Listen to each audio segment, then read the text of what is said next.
and it does look like he does have quite a bit of cover fire from the WZ121. N13 and Ranger are ready to intercept and receive this push down the quarter. It looks like Chem, they have bled way too much HP, and they are hesitating to make this push, and I do agree with that decision.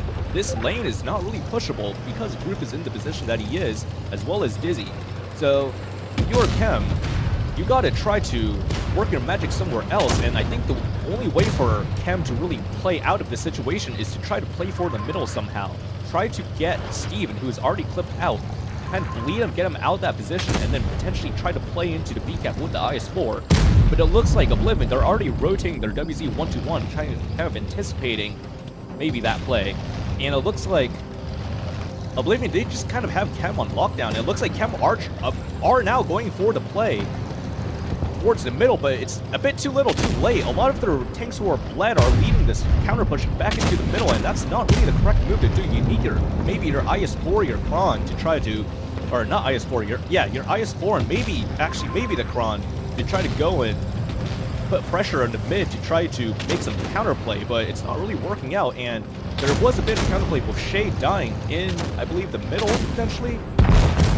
Not sure where he died, I wasn't really following that, but we do see that Oblivion, they're just picking apart Chem. Chem didn't really know where to apply their tanks, what to play for, and they had an idea on A, but as soon as they saw Group to shoot from that spot initially, when he put a double tap with Ranger to the guy in A, they should have known that pushing down the A corridor is probably not the best idea. It's probably impossible, I have to say. So, Oblivion, they have a bit of a decent damage spread. Poffy Loopy doing bottom damage. It's not what I want to see from my Joker buddy. You're getting a thumbs down. And then we do see Mana on the other side of Chem. Not even a single shot fired, so he just died for free, basically. And Ranger doing 5,000 damage. He must have gotten like 2 ammo racks or something.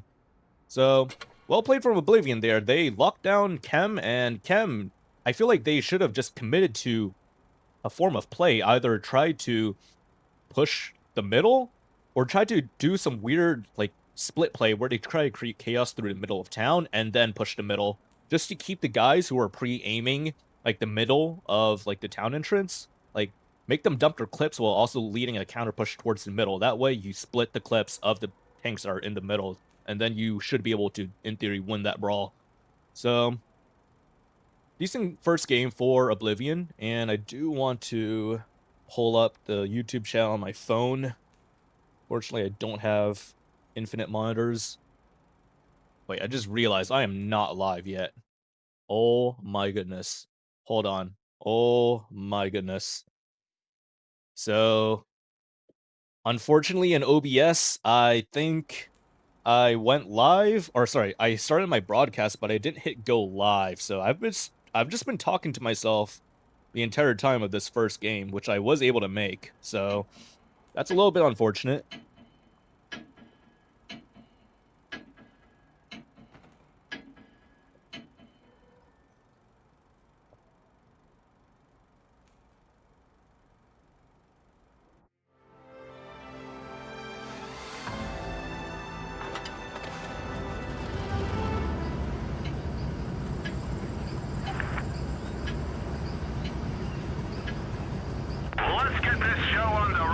Thank you to whoever shouted me out. I missed who it was at the start. But we're going to see in this game VZ55 is on the side of Oblivion, which is a bit of an interesting tank choice, I have to say. Last time I saw a VZ55 being played on the side of Oblivion, it was Ranger who drove in front of like 5 Origin tanks and lost like half his HP in like a second or so. So we're going to see if these VZ55s ran by Skeeve and by Gent, if they're going to do better than Ranger. Anyways, back to the matter at hand. We do see 1-1 playing for C off-rip immediately. He knows he has support from his team, and he also has a mobility advantage to grab the cap advantage as well. We do see Star Killer in the IS-4 playing a bit of a similar position. He's playing this hold down IS-4 position. I wonder if they're going to send him to B or not.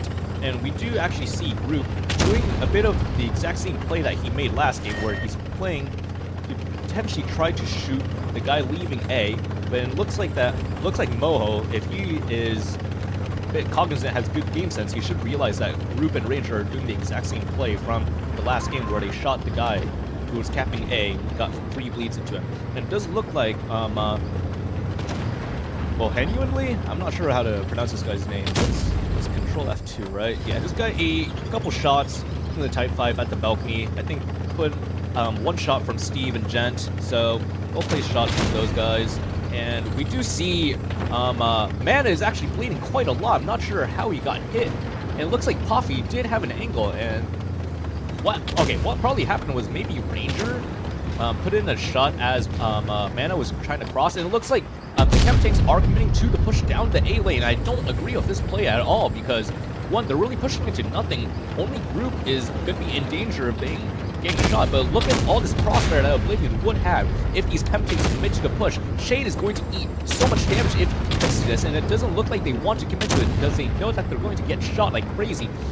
And now they're just pushing into completely hold down Oblivion tanks. Group, Ranger, and 13 just holding their ground and just putting in free shots. Now being reinforced by Dizzy, and looks like Shade is eating so much damage, 1,000. And he does get shot by a Gentleman in the middle. Well-placed shot from Gentleman. And Momo takes another shot from Gentleman. And Momo is dead. Nader and Shade dies. Take Nader is going to be next. And the Kronvan, genuinely is now dead.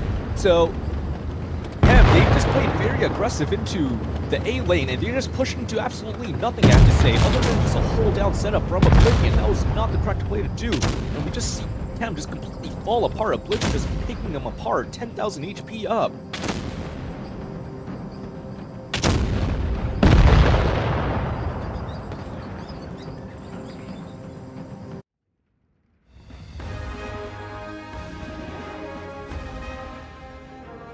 So, well played from the side of Oblivion. I have to say that Chem, they made a bit of a poor play again. They tried to push down the A corridor, but there was nothing to push down that lane. Like, they spotted Group early as well, and he was very far back, close to Oblivion spawn, really, and they still committed to that push, and I don't really agree with that at all. If you're going to commit to that push, there has to be something close to the A cap for you to push and get a kill.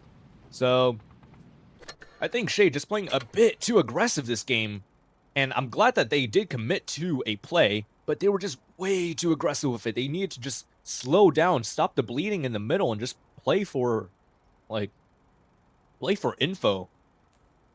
Play for info, really. And we're gonna see Port Bay, and Port Bay, I know this is a very good Oblivion. This is a good map for Oblivion, so I'm excited to see if they're going to do something very interesting, especially since I see double RHM Panzerwagens on the side of Oblivion. We see Ranger and potentially a Yo. Uh-oh.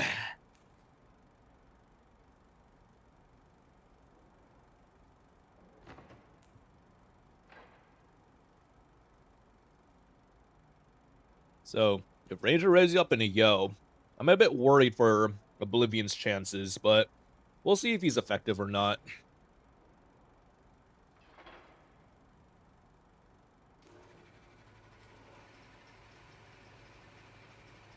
So he indeed raises up in a Yo.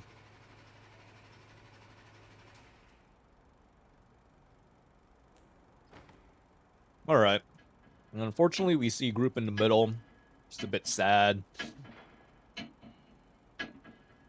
But we're going to be seeing still a lot of 116 spam from the side of Chem. It feels like that the 116 is still considered to be a main heavy tank, especially for some teams.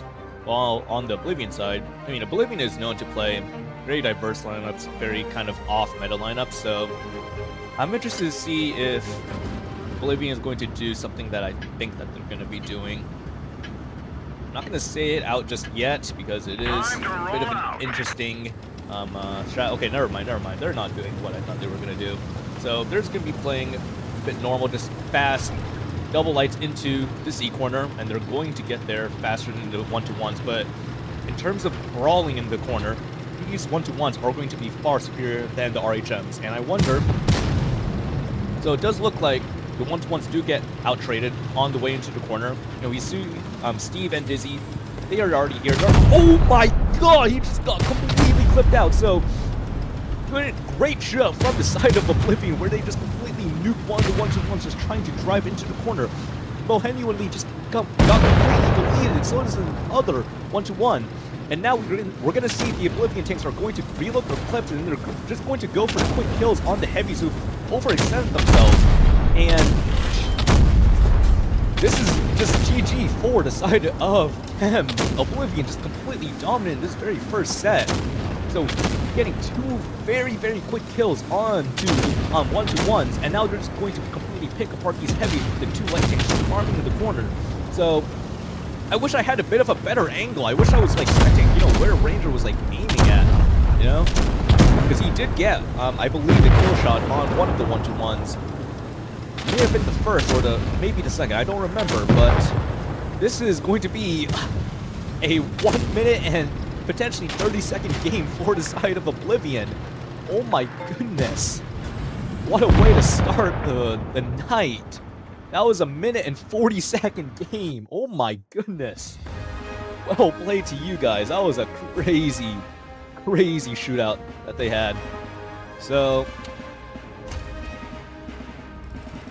unfortunately, the Mohenuanly, he just got completely bombed to Oblivion, basically, by Oblivion. So 6 shots received, 6 shots or 6 shots received, 6 penned, and then his teammate was here. He got one bounce shot, which is okay.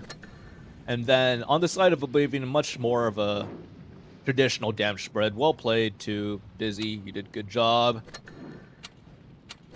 Then let's see. Ranger. I don't want to give you a reaction. You don't deserve one.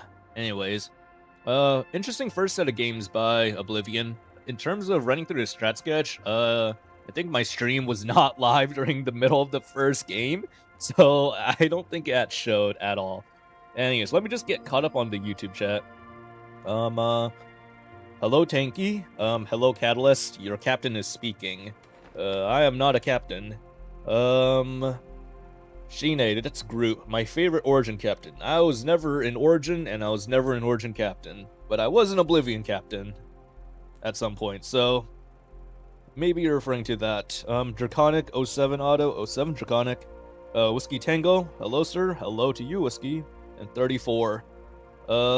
Yeah, I'm still getting used to this whole OBS streaming and all that, so it's okay. Once I do this more and more, I'll get used to it. So that's okay. Frostbite, what's good? What's good? Xylobone, what's good? What's good? And then Marie Spark, hello. You heard about giveaways? How may I enter them? I'm not gonna lie. I don't even know if I'm supposed to be giving out battle passes or whatever. I've not been contacted by Tolian about that, so if you want to tune out because you're here for the giveaways, feel free. I'm just here to stream tournaments. So, other than that, shall we run through the games on Strat Sketch? Alright, so Strat Sketch. Let's go to... what was it? What was the first map? Oh my god. Mayan? Alright, Mayan. So, game 1, we saw Oblivion. They had their med just go here. They had some heavies. Like... here, here. And then they had group here. Maybe a guy here. 1, 2, 3, 4, 5, 6. And I forget what their last guy was. I'm just gonna put him like somewhere in the middle. Maybe like here or something. And then on the side of Chem, oh, this is all the wrong color. Hold up. Okay, that's good. All right. Now on the side of Chem, we saw, I think it was 7 heavies. We saw like something like this, maybe this, maybe the guy here. 1, 2, 3, 4, 5, and then 6, 7. Maybe a guy here, and then a guy here, if I remember. Yeah. Okay. So what happened game 1 is that, of course, Chem, since they had the heavy, or not the 7 heavy tank lineup, they were going to be a lot slower to grab cap advantage. So Oblivion, taking advantage of that, they took their med, immediately drove them onto C base. Oblivion has cap advantage. And then the heavy who drove towards A was a bit lagging behind because, of course, they're slow. He steps into A, grabs the base, and Oblivion, really smart, good game sense. They knew that, oh, okay, Chem has 7 heavy tanks. They have to have a heavy capping A.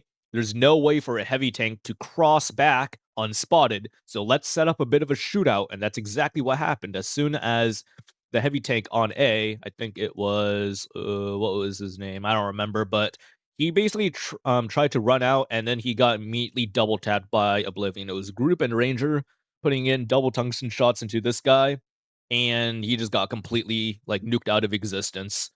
Or he lost 1,000, but still losing 1,000 damage for free is kind of tough, especially in this meta that is reactive less. So immediately, Chem, they were down on caps, they were down on HP, and they were forced to try to make a play. And what eventually happened was, despite knowing that Oblivion had a tank in this position and maybe one further back, the Chem team decided to try to group up tanks and try to swing down the lane. But then when they tried to do this, they did get shot a little bit for it, and they did, and then they chose to just hesitate and just like completely back off from it, which was the correct decision to do. And then what happened afterwards was they tried to bring their tanks who had bled along the A corridor, tried to swing them back, go for a middle repush. So they tried to do something like this, but that was a bit too little too late because one, they were bled, and then two, this was an option. I would say this play where they tried to swing mid, it's definitely an option if you can do it early enough. And unfortunately, they just didn't do it early enough. They already bled a lot of HP on A, and then by the time that they tried to go for the counter push, they were just pushing with like half of their like total HP. And then they just immediately lose the game just because they can't brawl tanks when they're, one or two shots.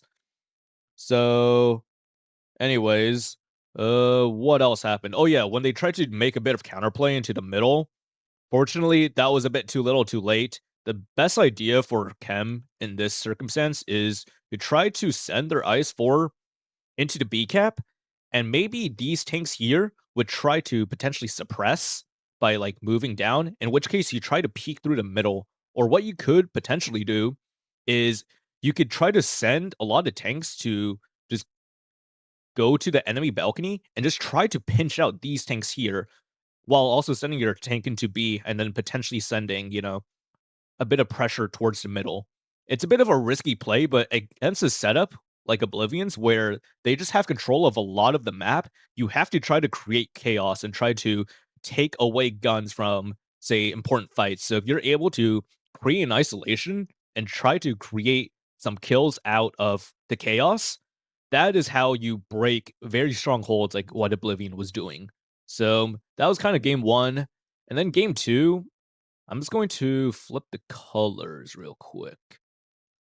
So game two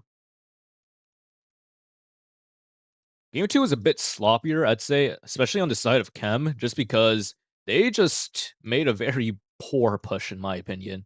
So Oblivion, how were they set up? They had a guy here, guy here, guy here, and a bunch of guys like in the middle area. I think it was something like this. Oh no, they had a med on this side, sorry. So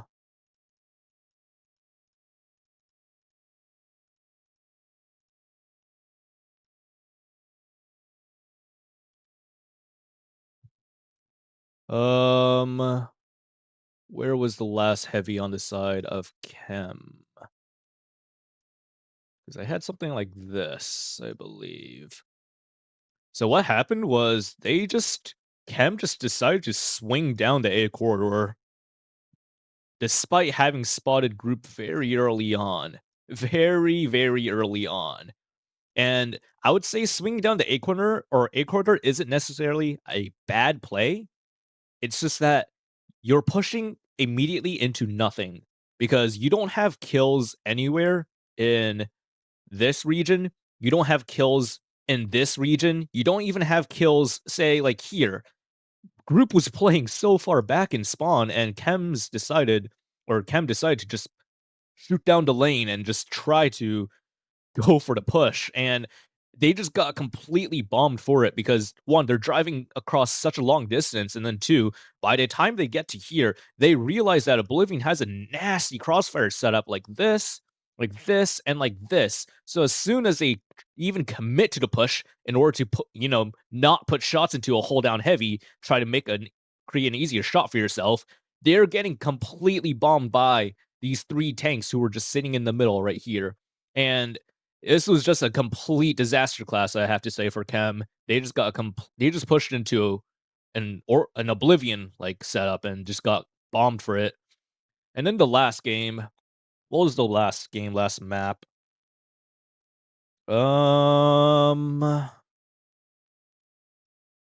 Think it was Jesus, what was it? Port Bay, yeah, Port Bay. Okay. Port Bay. Ah, yes. So Port Bay. Let me delete this real quick.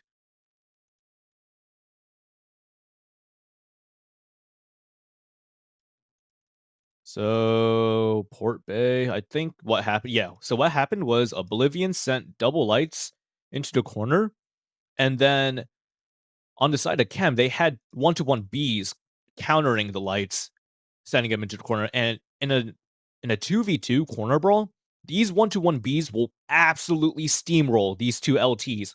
But what Oblivion had was a crazy setup, a crazy shootout setup, where they just had tanks, maybe guys like forget the exact positions because I wasn't really paying attention to it, but if I had to guess, tanks like this, just shooting out this crossing right here. This was a nasty shootout. One of the one-to-one Bs died without even putting in a single shot into the game.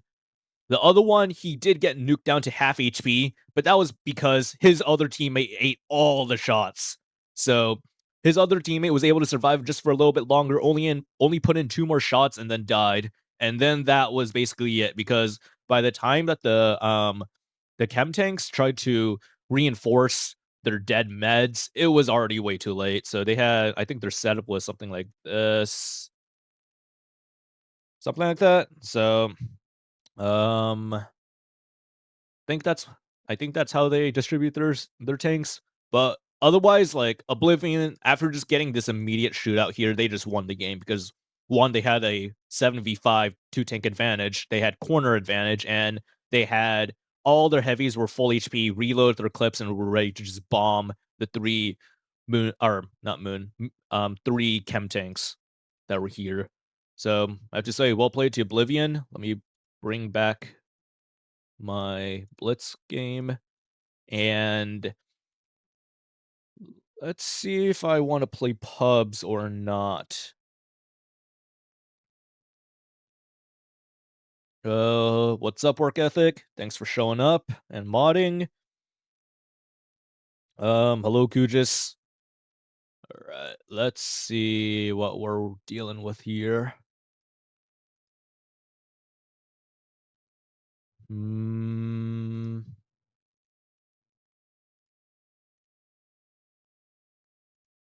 Okay, I do think I want to place. Maybe wait. When's the next set of games? I think it should be starting soon. No. We're gonna see Oblivion versus Rejects at 9:50. Okay, 9:50. So we do have a bit of time for some pubs. I do want to eat some ice cream in the meantime, so maybe. Do I have replays here at all? Any replays? Oh, absolutely none to show while I'm eating. Okay. What's this? Oh my goodness. Okay. I didn't know they added this in the game.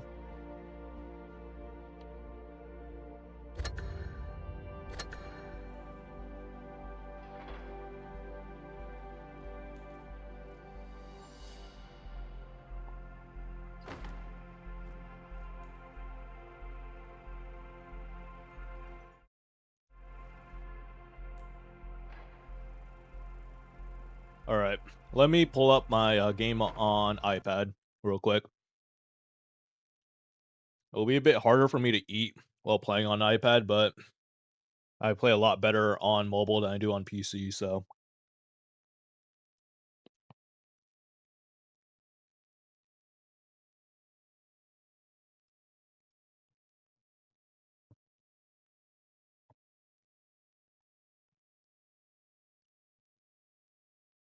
All right.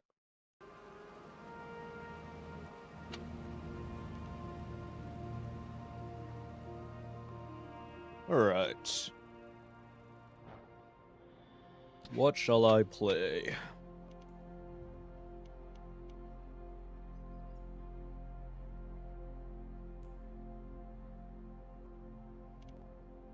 Maybe the Vickers. Vickers is a pretty good tank. Alright, so... Fortunately, I can't hear my own in-game audio. Kinda sucks, but we'll see what I can do.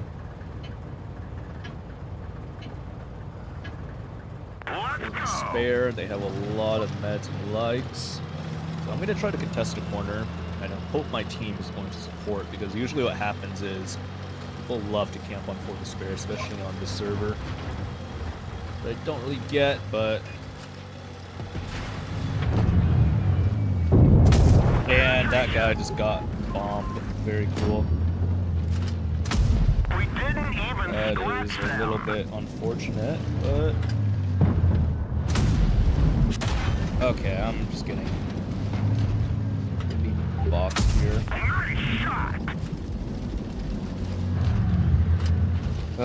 My team, they just want to camp, which is a little bit unlucky.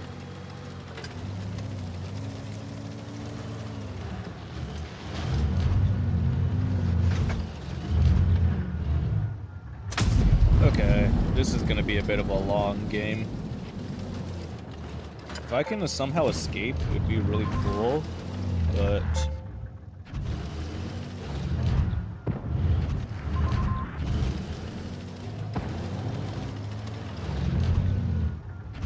Is it necessary? Because if as long as I hold the corner, like one wide angle of the map, I should be able to try to work something with the rest of my team to try to potentially make a bit of counterplay. And that's a huge shot into the Marat, which is beautiful for my team, or beautiful for, yeah, beautiful for us. So I'm gonna try to farm this 268. Fortunately, I'm not getting 10s, which is a little bit annoying.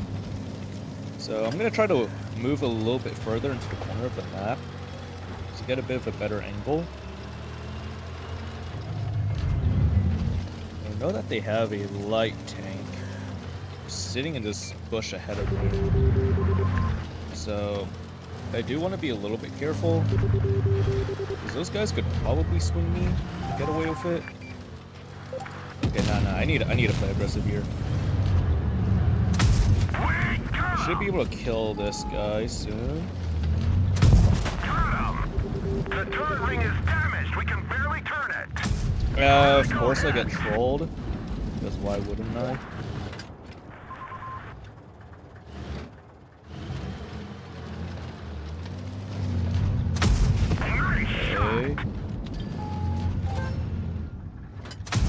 Okay, that's not cool.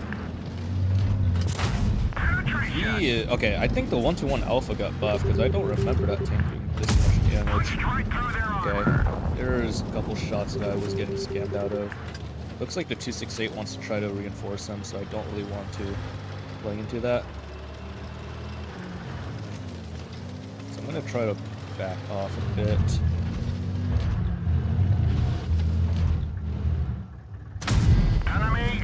Yeah, I'm gonna run a bit further away. Me.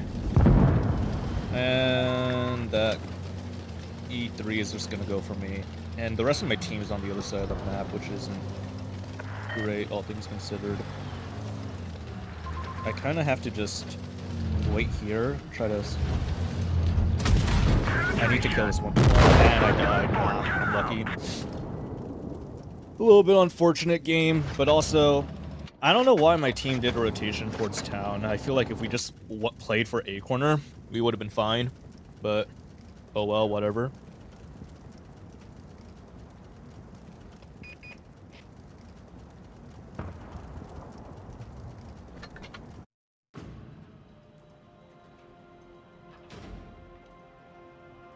Anyways, I'm seeing the chat pop off a bit. Let's check the rest of the, what? Wait. No way. No way!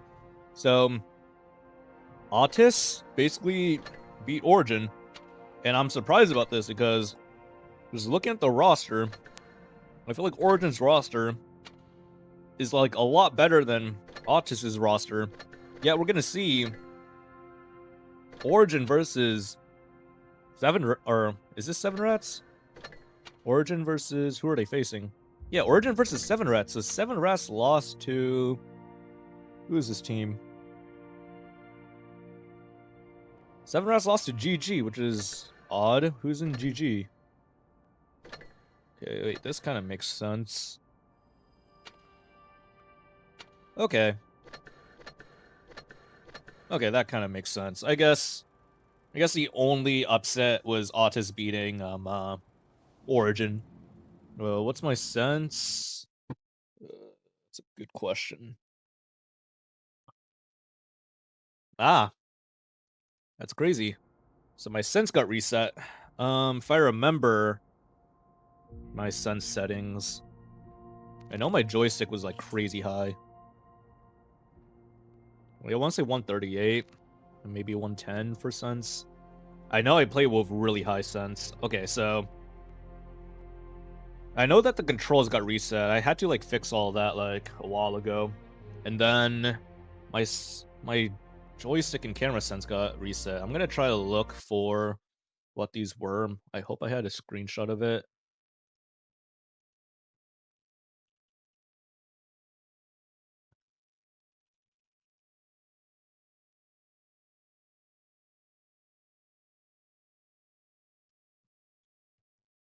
I know my joystick's 138. I can't find my camera sense. This is a little bit unfortunate. Let's try to do like maybe 130. Okay, let's try this again.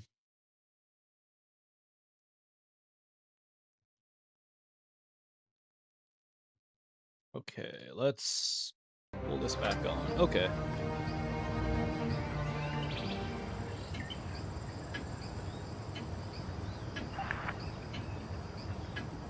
All right. Let's get this show on the road. Can't tell if it's better or worse. I just have to play games and figure out whether this is fine or not.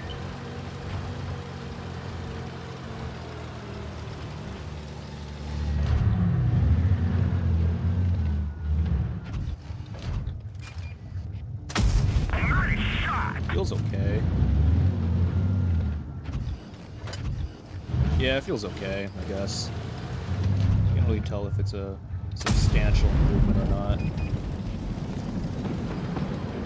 It's like an entire team's just playing towards this side. I do just want to play super aggressive and try to kill this guy because my entire team is here. Why not?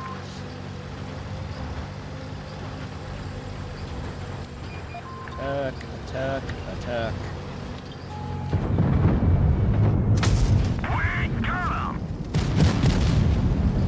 Keep like a moron. I think that was worth it just for the kill alone. Okay, unfortunate. I try to go for the grill because I know I can't pin the IS-7 right now. I hit the grill. Wait, I think I may have just hit his track. Okay, that's a little bit annoying. But thankfully our entire team is here, so we should just be able to just push this guy, right? Should be able to just push this guy. Average. There's pen moment. Armor not pierced again. Okay, bro. We hit them hard. Alright. I think this should be a win. Fortunately, I got scammed on like 2 shots. That I-7. Let's see if I can spot the end. Okay. Oh, bro. Yeah.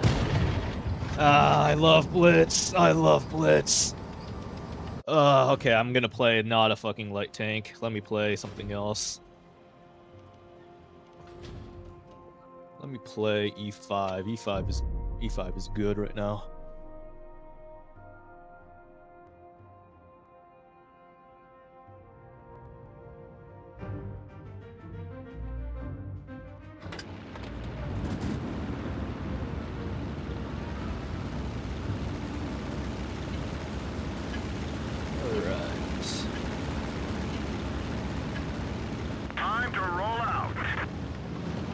go towards A, but it doesn't seem like my team wants to go that way. So I'm just going to camp, which is a bit weird to do in a heavy tank, but I feel like it's a lot better than committing to either like side. So I'm just gonna sit here and just wait for what my team spots on the other side before I move.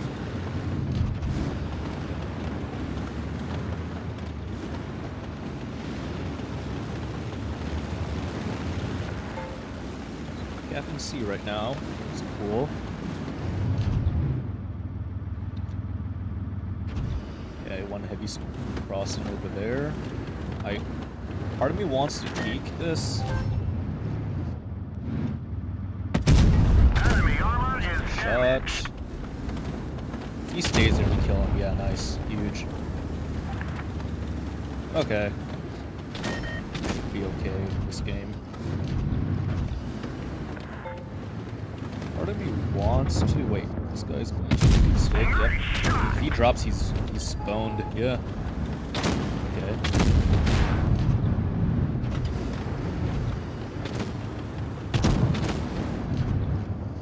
Okay, I'm getting scanned right now. We've lost a track.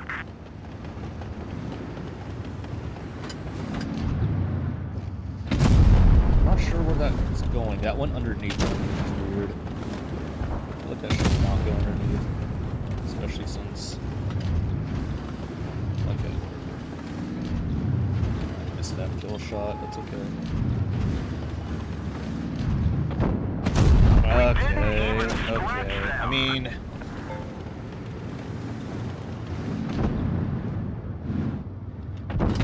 Punched right through their armor.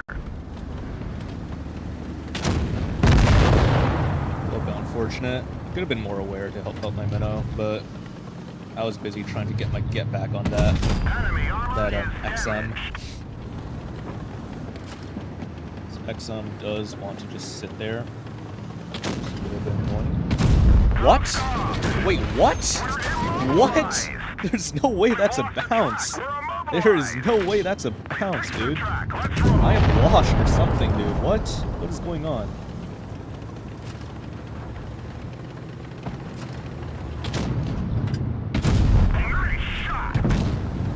Okay.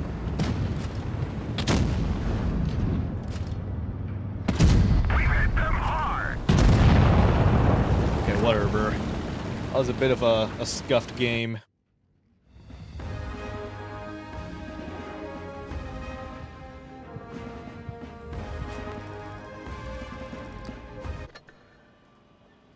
Fortunately, I had a bit of a stinker game in my Vickers. Even though we got free kills, like, I guess the rest of my team and this guy giving me a bit of a reaction. Not very nice of you. I'm gonna have to redeem myself in this thing. Come on, let's go.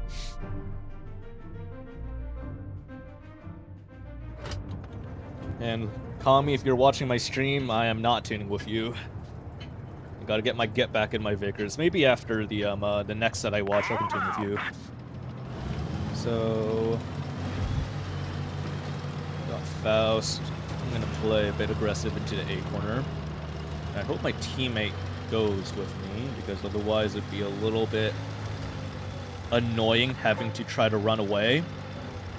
I'm gonna commit to the corner just because I see the 50B is gonna go with me. Oh my god, dude. That's so annoying.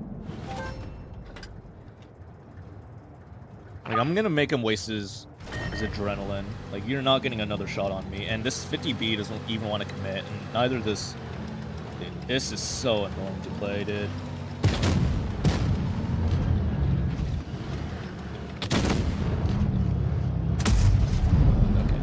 I want to leave this. This is not worth it for me to stay here. Okay, bro. Like, nah, I'm gonna get slapped trying to run away here.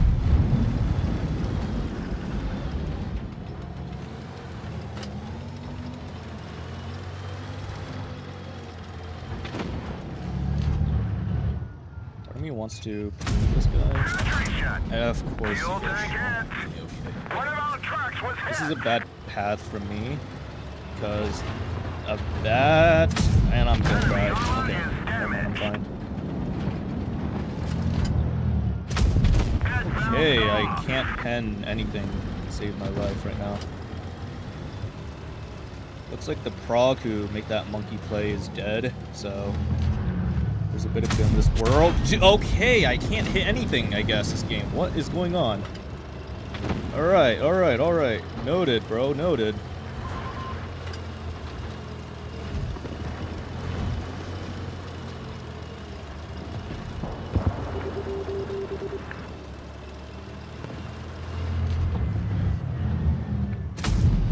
So I can hit that, but I can't hit the other shots that I did in the game.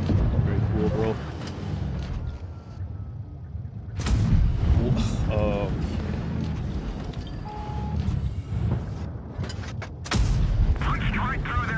Alright, that's okay, that's fine. We got him. We just sting them.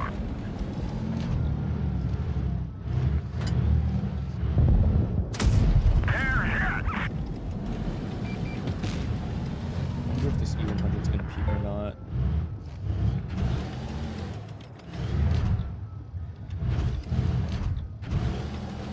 Is okay. I'm gonna go back towards our side. I feel like I'm getting a bit of a weird delay sometimes with some of my shots as well. At least I'm getting a bit of delay. A slight delay with my driving. Like I'll try to turn one direction and then it'll take a while for the input to actually go.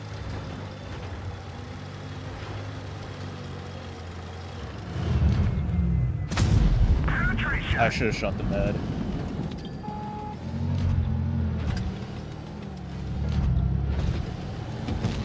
I need to...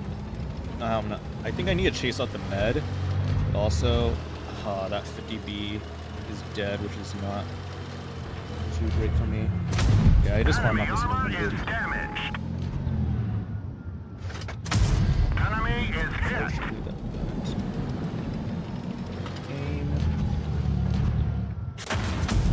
Okay, I guess. Okay, the 907 made a good play there.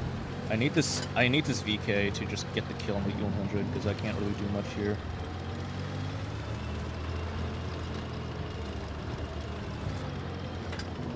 I need him to get the kill, bro. Like, come on, what are we doing?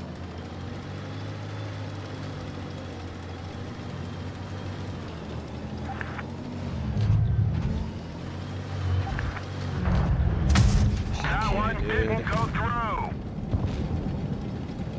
What are we doing? Not only did he just refuse to push that guy, but that made no sense. Yeah, that made. Yeah, I agree. That made no sense. VK, I agree. That made no sense. Tournament match will start. Okay, let me get back onto PC Blitz then. Fortunate set of pubs. I am washed. And this is why I'm not playing tournaments anymore. I am washed. Alright, let me load up. Let me load up PC Blitz. Go, go, go.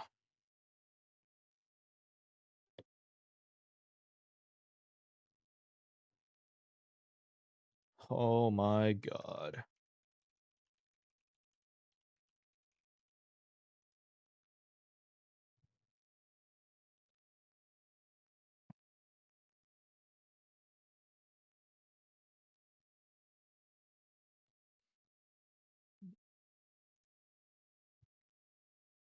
Alright. Let's join the room before the games begin. Oops.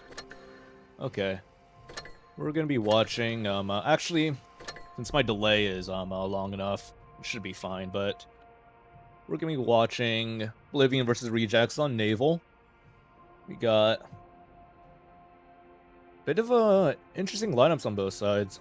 So, Rejects playing a bit of a heavier, like, Felice, Kron lineup, while instead of Oblivion, you have a bit more of a flexible lineup with some concepts, but still very heavy, especially with A Felice, Felice and 2116s. So.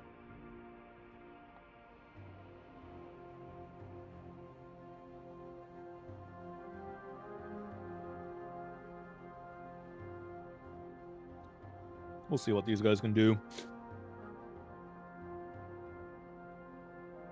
I recently bought a Ninja Creamy, and I always make myself a bit of ice cream to eat as soon as I get home. And unfortunately, since I was busy playing some pubs, my ice cream has melted, which is a bit sad. Part of me wants to throw this back into the freezer, but also part of me just wants to finish it while watching some of these games. I think I'm going to do it later, or the latter, just because I'm lazy.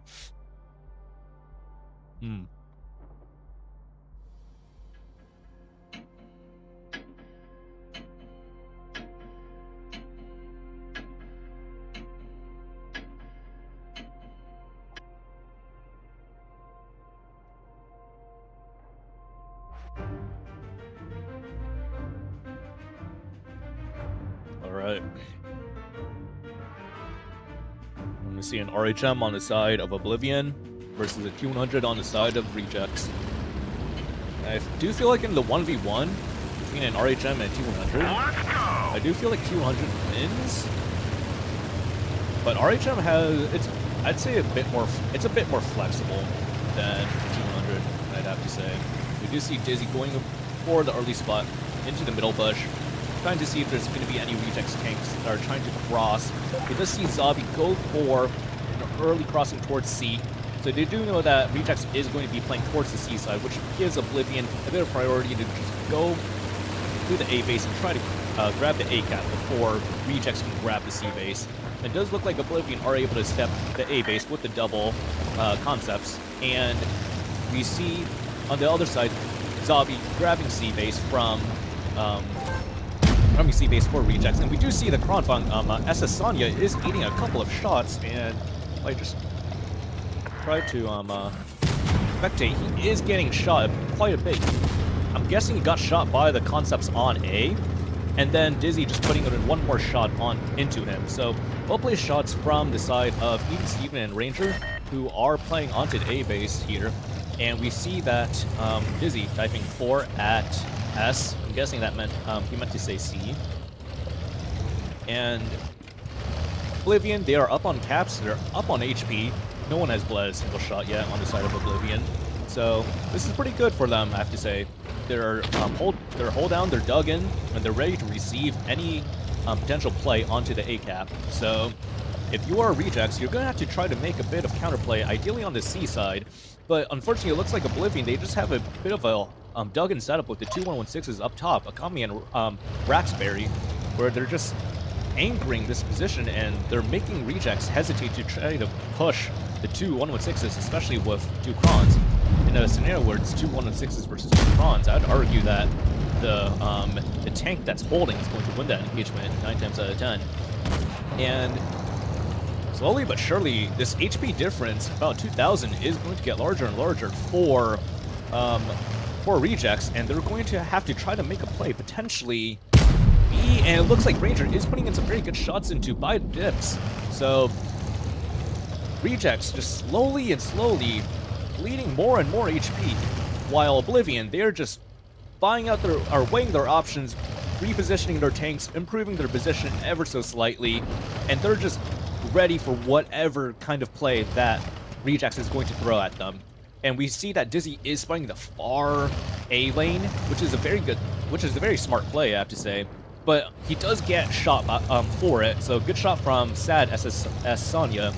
And I believe Dizzy, you should not linger any longer. I would try to get out of there if I were you, because you already have quite a strong hold onto A. Perhaps the light tank would be a bit better to potentially spot an early play either through the middle or potentially on pass on C. So let's see what Rejects are going to do. It doesn't look like they're pretty keen on moving towards A. If they wanted to play towards A, they would have rotated a couple of their full HP heavies closer towards the A cap. And it does look like we are potentially going to see a bit of counterplay, potentially on the C side by Rejects. I'm not really sure what they're doing. They're taking quite a while to try to organize their game plan, whether they're going to go for maybe a push down low on C, or maybe a push up top. It looks like Zabi is moving up just a little bit, and we're seeing Steve put in some really good shots at this angle that he's at. So let me just show, or this is the correct angle. This is a really strong angle to shoot out the tanks on C from where Steve is, and I'm wondering if he's going to put in another clip into that position. It doesn't look like he's going to do so. So I guess a good timing on the side of the spots onto the Kron, and it looks like Zabi tries to make a bit of a weird route, driving through the C base underneath and just eating a lot of shots from Dizzy and from Raxberry. He is now a one-shot, and Akame, he has already spotted all these tanks that are going for him, and he's going to be very, very safe. Akame is backing down all the way. He knows that he's pretty much not, like, this is just a 1v1, and Akame is going to win this, and it looks like Rejects here just getting completely bombed, and Raxberry maybe giving Rejects a bit of counterplay. Raxberry has just hung his tank completely, and actually first blood goes to Rejects, despite Oblivion having more than a 5,000, 6,000 HP difference against Rejects. And we see it as a bit of a counterplay up top. Akame versus the world, he's going to try to fight and pick up the 2 kills up top, while the rest of his team are slowly boxing in the Rejects tank. So Mystic, or even if he dies, he will be fine, because his team Oblivion are going to win on the cap. So Rejects just taking them quite a long time to come with a play, and eventually they did decide to do a weird push down low with Zabi, taking a bit of an interesting route that got him shot up the rear by the majority of the Oblivion team. He was a one-shot by the time he was able to climb to safety. And then the push up top by the Krons, which I'd have to say was just completely anticipated by Oblivion. They had the tank set up to crossfire that. So, well played from Oblivion. A lot of really good shots, especially from Steve and from Ranger. I'd say more so Steve, because he got some really good shots on, I think it was Normal, the Kronvon, from where he was at. So, well played, well played. Let's see what we're going to see next. And we do see Group playing a Ho-Ri. So Ho-Ri is a good tank. It still has reactive, if I remember correctly. And let's see, what's Group stats in the Ho-Ri? Pretty good stats in the Ho-Ri, so this is why he's playing it. Let's see if Rejects are able to show a bit of a stronger game against Oblivion in this upcoming match. So, Naval Frontier South Spawn for Oblivion.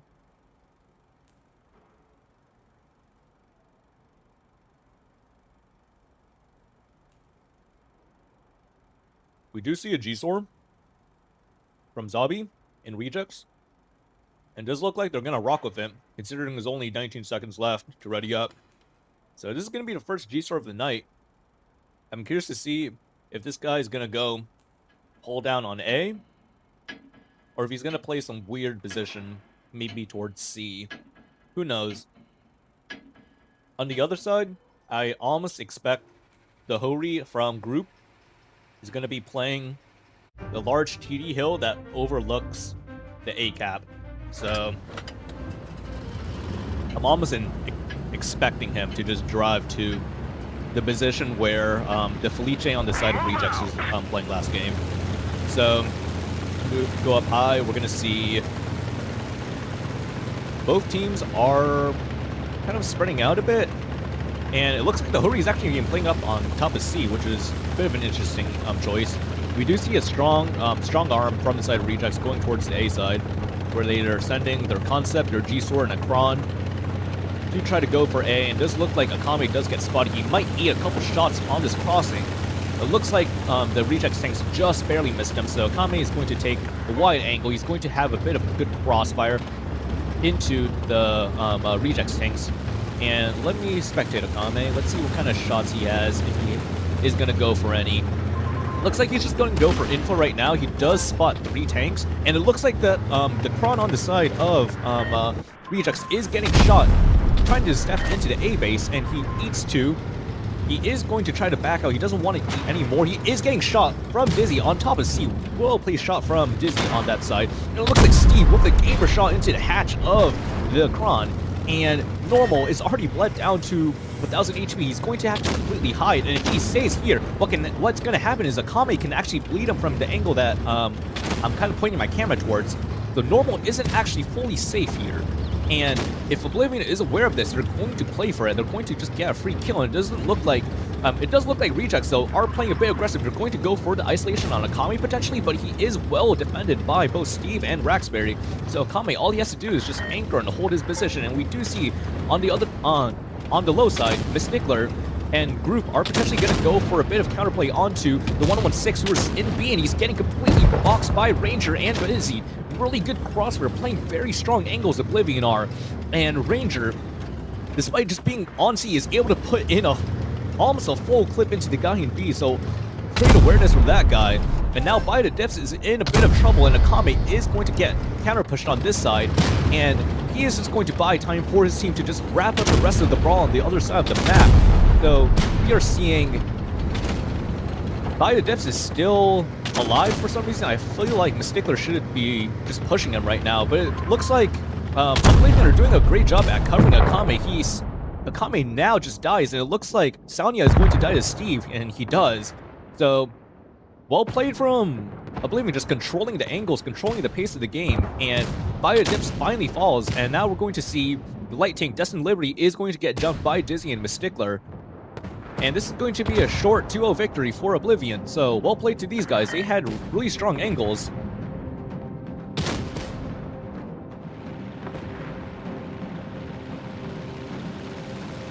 So Rejects, they played very aggressive onto A, but they should have just known that Oblivion have tanks ready to reset A. The way that they sent their Kronvong into just the A cap, the way that he went in, he just ate about 1,000 HP just going into the cap. So a bit of a poor path from him. There is a way to actually cap A without getting shot, especially from the side that Rejects was going from. But unfortunately, I guess he didn't know about that that pathing, and then the Kron just ate so much damage for it. And I will say that Akame was in a position to counter the Kron if he took the alternative pathing. But the idea that Rejects could have done is they could have just had tanks ready to suppress Akame, just pre-aim him from the corner, or even just push him outright from the get-go. So unfortunately, they didn't really have that game plan in mind, and they just let Akame just maximize his value, just be a bit of a bait tank in the far corner while the rest of the team just cleaned up on their sides. And I think interestingly, Rejects, they just completely abandoned the top of C because Dizzy was able to just have free reign over the top of the C flank, and he put in some really well-placed shots into the A cap, as well as eventually just doing a major flank into the upper B compartment of Rejects' side, and was able to shoot the tank that was inside the B cap. So, well played from Oblivion. They know their angles, they know when to be aggressive. And this is a very strong showing from them so far. A lot of these victories, they're up like 7,000, 8,000 HP plus, and that's very impressive, especially in a non-reactive meta. So these guys, they know what they're doing.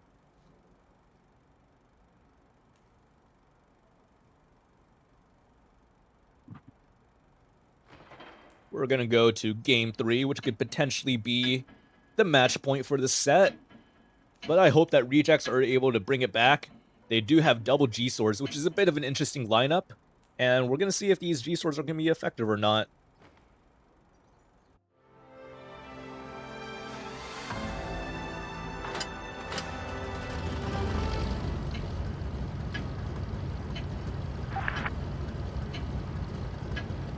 Let's get this show on the road.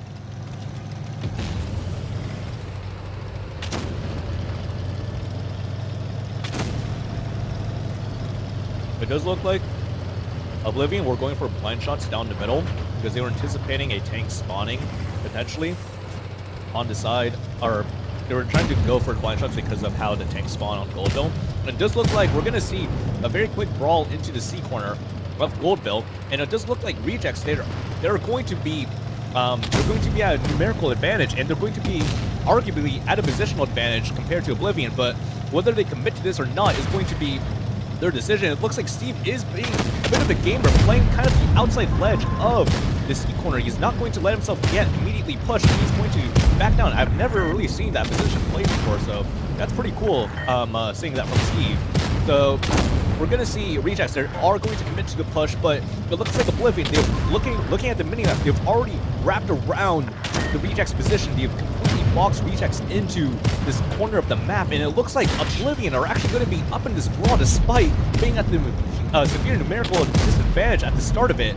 And it looks like Stickler and Steve are going to fall, but on the other side of things, we just see that Oblivion, they've completely boxed 5 Rejects tanks in, and they're going to pick up the kill on this isolated 2-5B on the other side of the map, with Kame and Poppy making very short work of him. Kame just needs to put in his shots, and Poppy just needs to do a better job at HP sharing and keeping his teammate alive. And on the other side of things, we're going to see the slow and eventual Rejects repush out of the C corner, but they're just completely boxed in. They need their tanks with HP, which is Sonya, to try to make a play. Unfortunately, he's going to be trying to be a bit conservative with his HP and potentially look for maybe Crossfire on Dizzy, Akame, and Poppy Loopy, but he needs to initiate. He's the only tank on the team with HP. The rest of the team are just going to slowly be boxed and die in here. And I'd say that this is going to be an Oblivion win, just looking at all the map control that Oblivion has. They can easily cap A, they can easily cap B if they wanted to do so, but I feel like what they're going to do is they're going to try to slowly play, rotate their low HP tanks out, have them play for safety, and then go for interesting angles to maybe pinch out, I'd say, Sonya. Sonya is definitely a kill target right now, so you maybe send somebody in this bush right here where I am hovering my tank. You could probably shoot Sonya, but not anymore. It looks like he's going to go for a bit of a clip on Ranger, because Ranger did just fire his gun, and it looks like Sonya unfortunately bounces his second shell, and he's going to be a kill for Ranger very soon. It looks like Ranger is going to play up Loop Gentleman. They're going to try to clean up these 4 remaining Rejects tanks. So Rejects, despite having, I would say it was a 4v2 or 5v2 in the corner, they hesitated a little bit. They saw Steve do the weird play where he drove up top here, and they didn't know what to do. They were just sitting, they were waiting.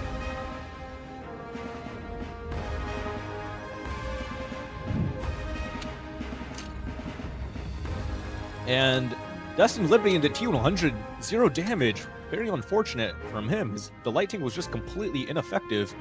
And looking at the damage spread of Oblivion, despite the 2 concepts doing rather, bottom damage, they were still able to put in, a clip and a half's worth of damage each of them. So, well played from these guys. Or rather, 4 shots each, actually. Right? Yeah. Like a clip and a half. That's pretty good. And well played to Puffy. 4.5k damage. Then we have the next match up, which is the lower bracket. So we're going to see Moon versus Rejects.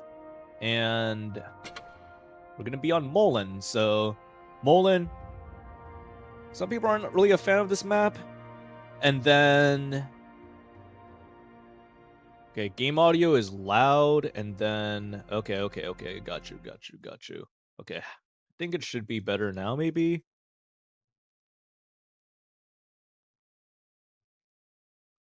Just let me know if it's still messed up. Thanks for letting me know, Akame, though. So hopefully this game volume is okay, and then hopefully my volume is hopefully higher.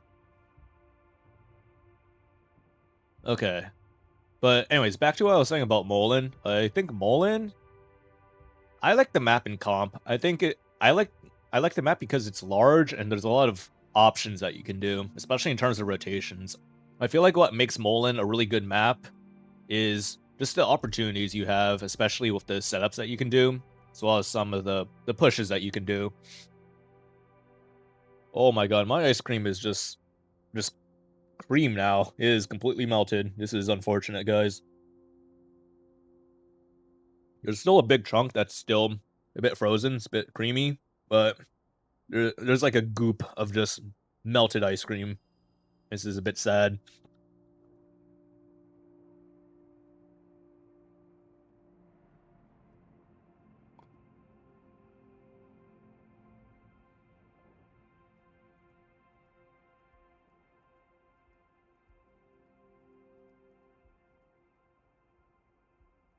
And I have to say, just looking at the gameplay from tonight, I do think that Oblivion's probably going to be the team to beat this season.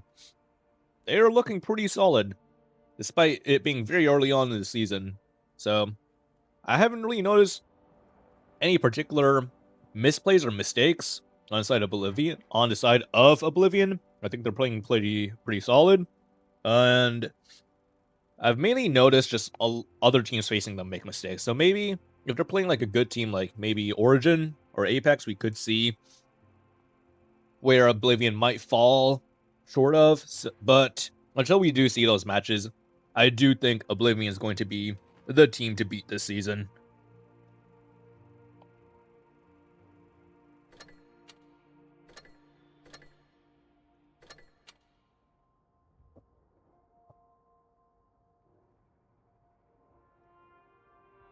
So, does look like Origin did 307 rats. So, unfortunate for Zone Rats, but that's okay. You guys did pretty good, all things considered. Okay, never mind. We're gonna see Otis got 3-0'd by GG. Hopefully their mental is okay, because they're going to need to be in top shape if they're going to want to try to beat Origin again. So good luck to those guys. And for this this matchup, Rejects versus Moon. I've seen Moon before, I've seen Rejects before, and honestly between the two, I'm not quite sure who's going to come out on top in this matchup. So this is gonna load. Okay. So this is Moon. Okay, so it does look like in terms of track history, they did get slammed by Rejects, so hopefully this set is going to be a bit of a closer set. I do want to see a nice set of games, a close set of games, because it's more exciting that way. And just looking at the lineups, I think it's safe to look at the lineups now. We see 5 Kronvongs and 2 116s on the side of Moon. And then we see 3 Krons and 2 Concepts on the side of Rejects. So if both teams are going to duke it out in the middle, I'm very excited to see what these 5 Krons can do on the side of Moon, because that is dangerous. Very, very dangerous.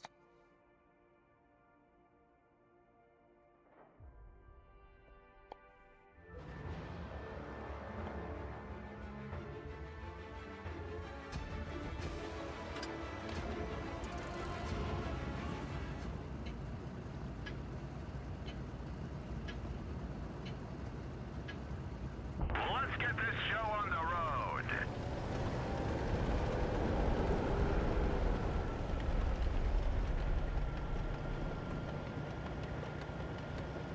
Sorry, dealing with a bit of brain freeze right now.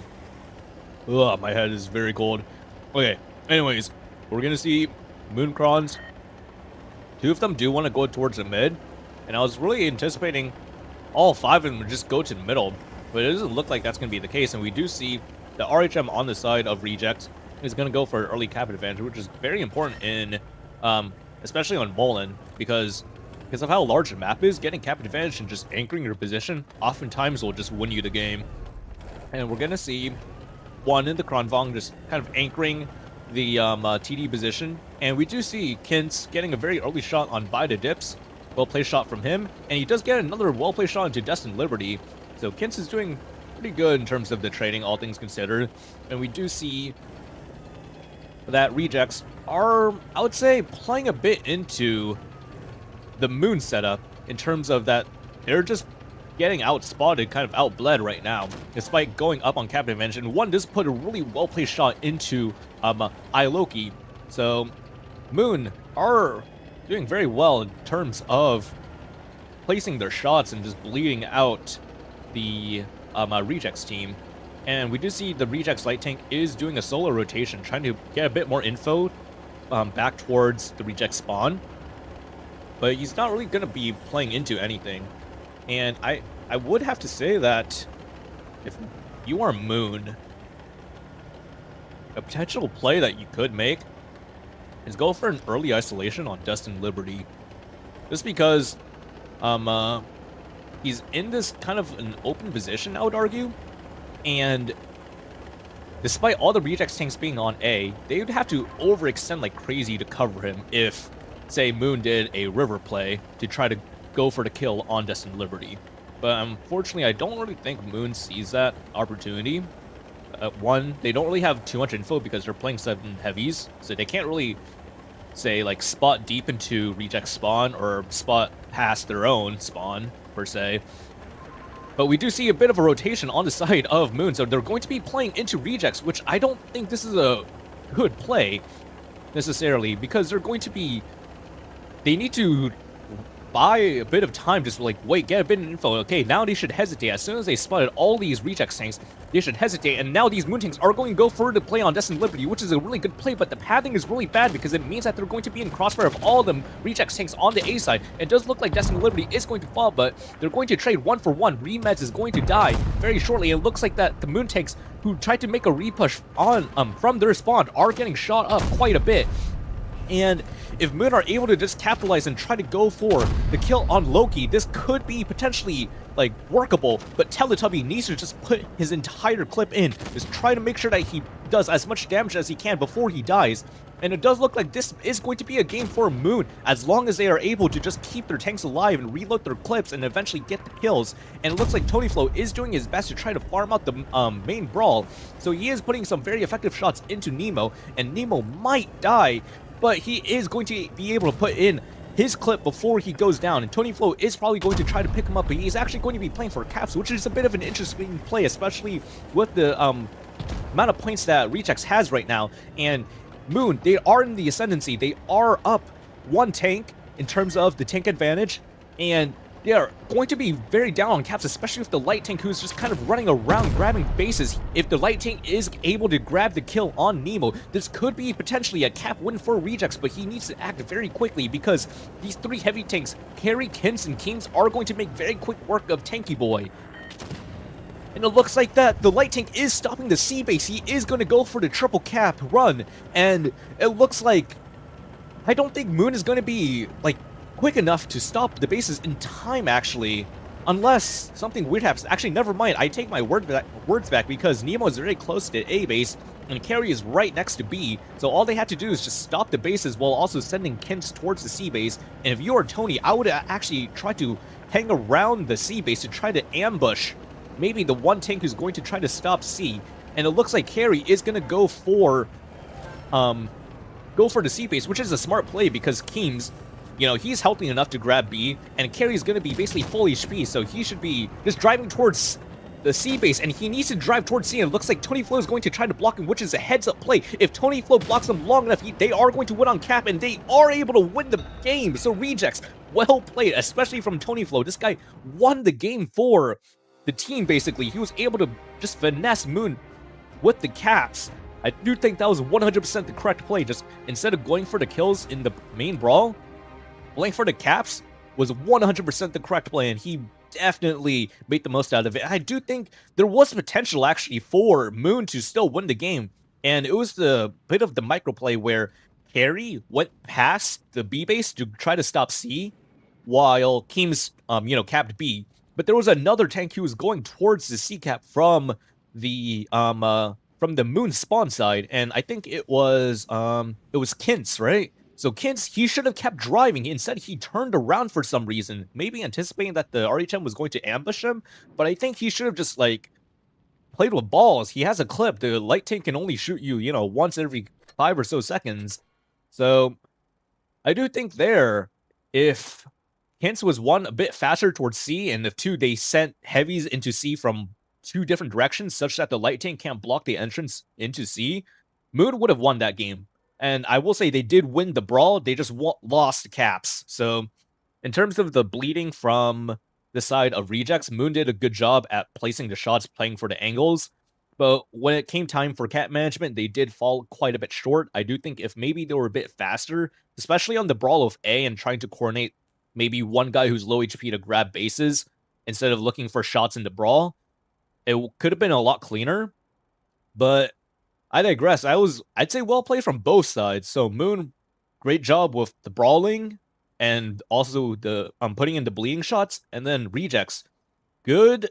I'd say they did a good play holding A instead of rotating their tanks around, because what will generally happen on Mullen is that a team will go A, they'll cap A, and then they'll like rotate their whole team to try to repush or like recap C or something like that. But I'm really glad that Rejects, knowing that they had cap advantage, they held onto A and they just held their OP positions on A, and they did punish Moon very hard for it. It was just that Moon had a very consolidated plan to try to push Destined Liberty, I think it was, into Kron, who was a bit in an extended position, an isolated position. So I'd say well played on both ends, just knowing like who to push and also knowing when to hold. And then once the game evolved to be a bit more unique, or not unique, a bit more complicated in terms of one side was winning the brawl, but the other side was winning the caps.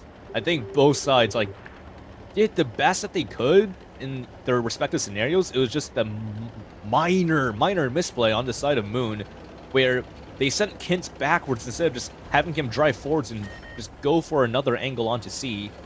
So it looks like, again, we're going to see a very early cap advantage on the side of Rejects, and we do see Rejects and Moon are going to meet each other. Keems and RB are meeting each other, and Keems is getting completely clipped out, and it does look like Tanky Boy is going to go for the quick kill on Keems by just driving up the rear of him. But it looks like the Moon tanks are ready to intercept RB. RB is going to die. By the Dips is going to be next for the side of Rejects, and it looks like Harry is actually in focus fire right now. He eats more than 1,000 HP just driving down the lane. He is going to fall to the Tony Flow, the light tank. So it looks like Rejects are in the ascendancy in this brawl. They're up one tank. And it looks like By the Dips is going to fall. Tanks are now equalized 5v5. But it looks like Rejects, they have a bit more DPM, a bit more shots already. And unfortunately, Tanky Boy just bounces his one shot. It's a little bit unfortunate. And we see that Rejects, they have a light tank who's just busy farming. He's just slowly working his magic, and we do see 4v4 now. And it looks like, I would say, it's very neck and neck, I would have to say. But Tony Flow, just in the light tank, is just farming, slowly farming out these heavy tanks. I do feel like just Rejects having this light tank is going to net them very much in the grand scheme of things. So we see 4v3, and it's going to slowly turn into a 3v3.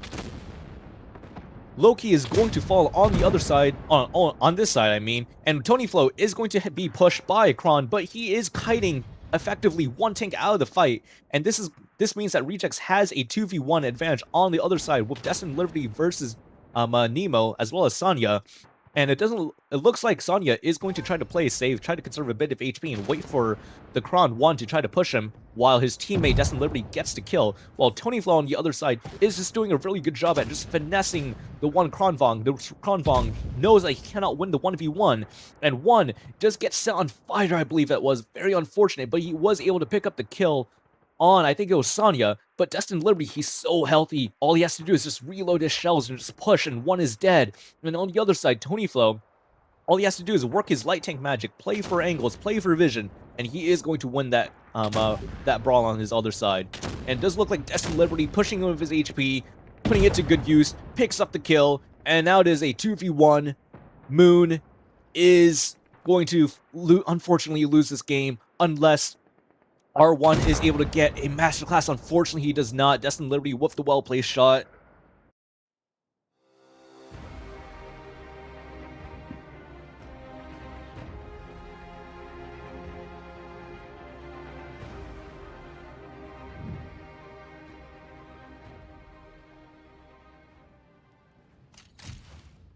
Well played from Rejects.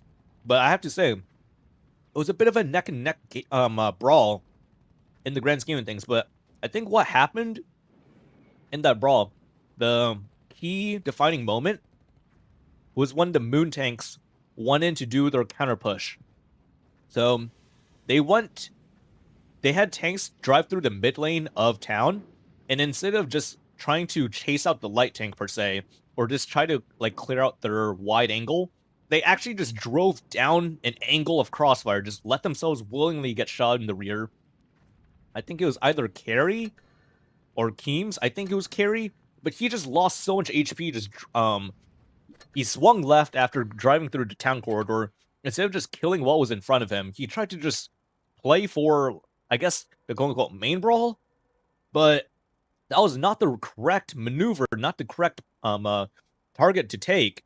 You just gotta fight what's in front of you, take micro brawls rather than macro brawls in that scenario.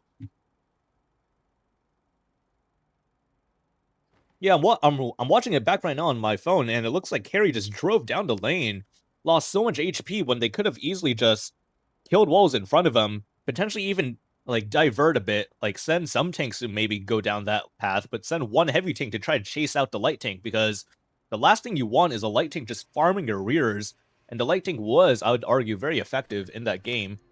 Let me find the damage spread. Yeah, the light tank farmed 4,000 damage. If you maybe sent one heavy tank just to like put a clip into him, make him run away a bit, and then divert for the main brawl, that could have been a lot better. It could have produced a bit of a better outcome for Moon. Maybe potentially win the game for them. And we're going to see a Waffen being played by Rejects, while on the other side, we're seeing the AC Atlas. So the AC Atlas, it's like one of those new tanks.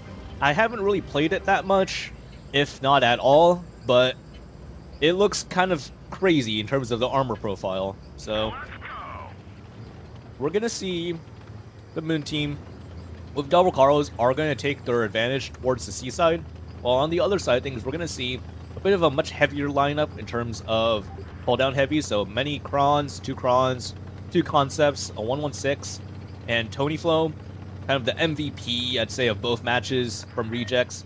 In his RHM, go for the early cap advantage. He is confident that he can just drive straight into the cap because he knows he has 6 tanks behind him ready to support. And we see that both Karos are playing onto the C ramp, and they're completely abandoning cap advantage, which is okay. They can just grab the base since it's right next to them, and now they can take a bit of time to either rotate around or potentially make an early play into B, maybe with the Type 5. That would be interesting to see, and it does look like the Tony Flow does get spotted very early. He pops his reactive prematurely, and I'm not sure if Moon are able to potentially punish this, because Nemo could potentially try to play for an angle, but it looks like Nemo's actually going to go into B. So Nemo playing into B, he doesn't look like he has very much coverage, so Destined Liberty is going to just peek him for free, and he does actually get punished for it. So Nemo getting just a little bit of coverage. He is going to be able to cap this space. Destined Liberty is going to try to cross, maybe get a better angle, maybe try to get closer to his team for a bit of a counter push, and he does get a good reset. Bida Dips is also putting in some shots into the Type 5. Nemo just needs to try to maybe put in some return fire. Okay, instead he just backs out, and he only takes 2 shots in return, which is okay in the grand scheme of things, but now the Moon tanks have kind of spotted the Rejects rotation back through their spawn. They are playing for a bit of an angle potentially on Destined Liberty. If I were Moon, I would just go for the kill on Destined Liberty, since you just have tanks all around him. Just go and peek for him.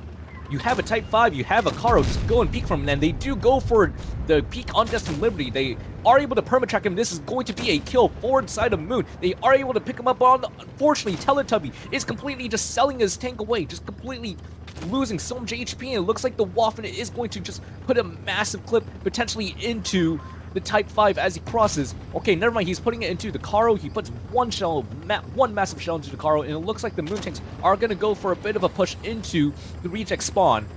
And I'd say this is a very good push. Unfortunately, Nemo just misses his shell. That was a very crucial shot to hit, especially in the Type 5. And now what this means is that RB is going to be able to survive, potentially put in another clip. Unfortunately, he does not put in another clip, and Sonya is going to potentially maybe get the kill on the Karo. He misses a shot on the Karo. A lot of missed shots from both sides. These are crucial shots to hit, and we're going to see Bida Dips is going to fall very, very shortly by the Karo. Hence, well played shot from him, and we're going to see R1 Meds, who is going to try to potentially 1v1 Loki while also being farmed by the light tank, which is a bit of a tricky situation to be in. We see the Waffen. What kind of shots does this Waffen have? unfortunately doesn't have very many effective shots. And I do think this is going to be a win for the side of Moon as long as they are able to just help out their teammate R1 Meds in this 1v1 engagement that he's in.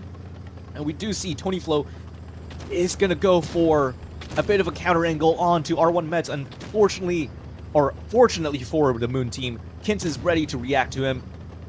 Tony Flo is going to get completely bombed. Nemo puts in a massive HG into the rear of Tony Flo. And we're going to see a 1-2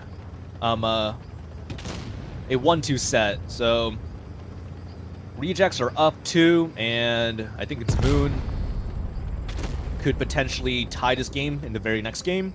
So well played from Moon. I do hope that these guys are able to force a tiebreak. I think tiebreaks are very exciting to watch. And I also think that the way that Moon played, with the exception of Teletubby, I do think they have what it takes to force a tiebreak. So Teletubby just overextending just a little bit. In these circumstances, when your team is playing, quite far, aggressive, sometimes when you're the ISO tank on your side of the flank, you do, feel inclined to be useful. You want to move up.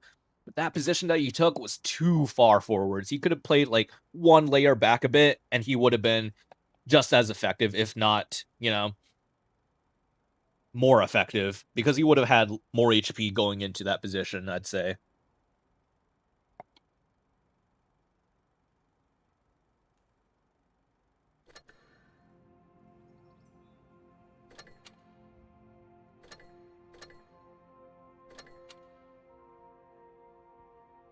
Interested to know what the score of this set is going to be. But anyways, Moon, it looks like the AC Atlas double Caro lineup worked very well for them. Let's see if they run it back or not. It does look like Nemo, Type 5 Heavy, is going to be potentially spec'd. And we're going to see the entrance of Danielle Zero.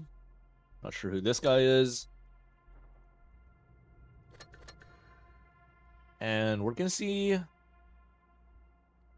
one extra AC Atlas and a Concept 1B, which is a bit interesting.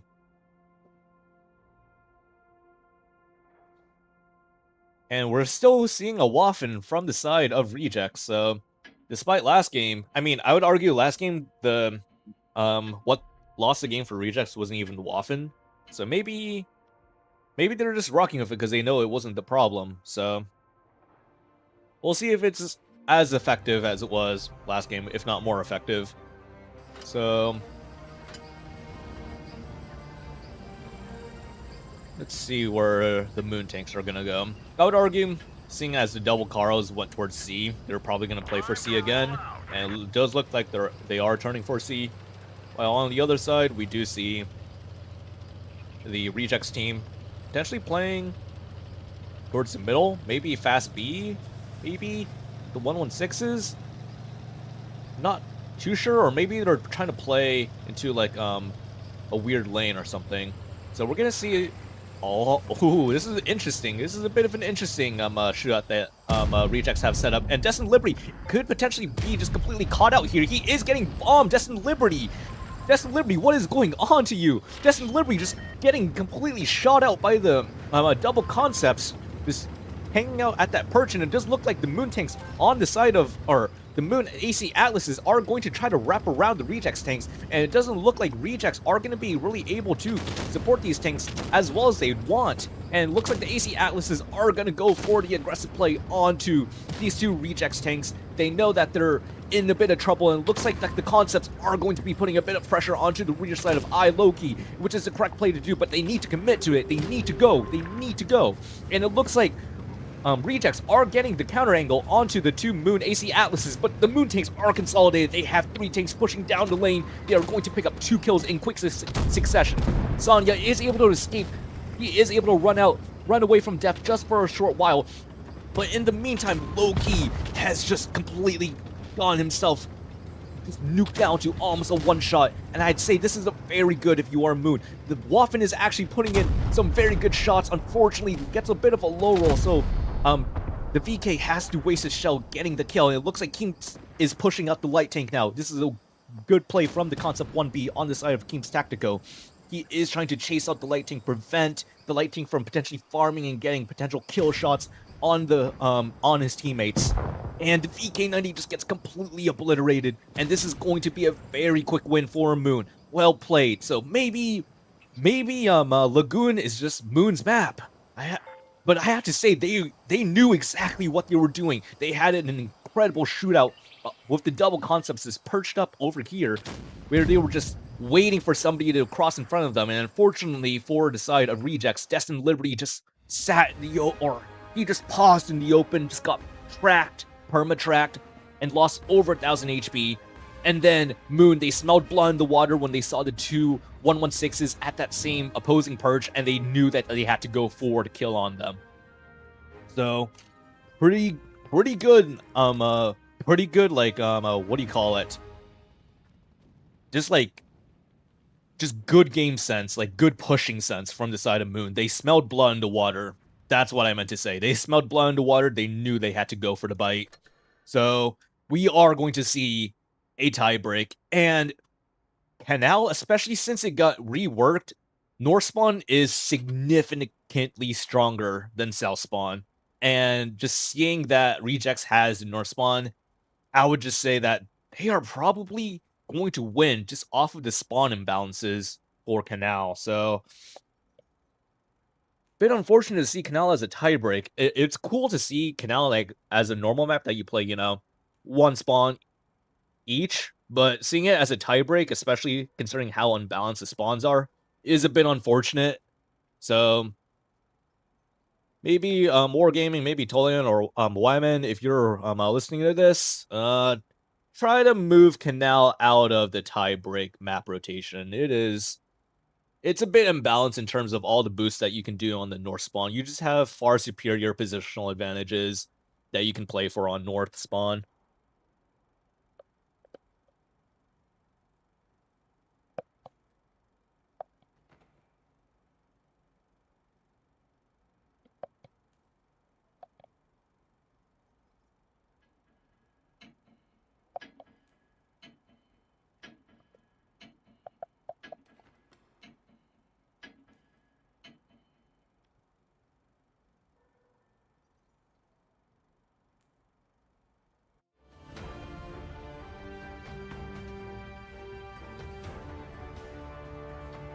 So on the side of Moon, we're seeing triple Bat Chat, triple VZ. These are some very unorthodox lineups, but I'm all for it. I'm excited to see what these guys can do.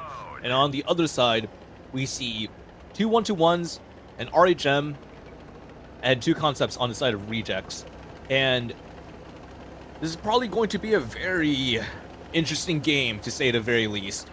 So, the triple VZs are going to be crossing the bridge, and they're going to go for an immediate isolation. And it looks like Nemo just eats over 1,800 damage.